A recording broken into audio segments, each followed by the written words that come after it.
Спрашивающий говорит, каково положение продажи продуктов питания, на которых есть изображения животные и женщины, и продажи парфюмов, в которых есть доля спирта, и также продажи косметики для женщин. Да воздаст вам Аллах благом. Что касается продажи товаров, на которых есть изображения, то если ты можешь купить товары, на которых нет изображений, и отстраниться от того, на чем есть изображение, то это лучше. А если нет, то ты продаешь их, даже если на них есть изображение, потому что изображение не является искомой целью. Изображение не является искомой целью. Целью являются товары, а эти к этим изображениям относятся пренебрежительно.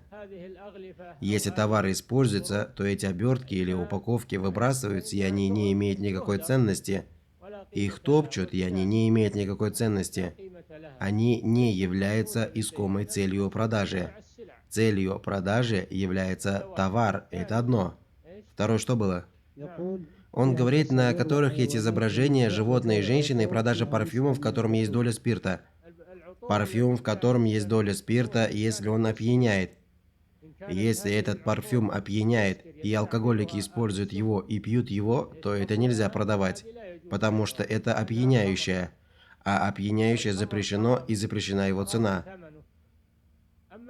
А если он не опьяняет, если будет выпит и не используется для опьянения, а используется лишь для умощения, то нет в этом проблем.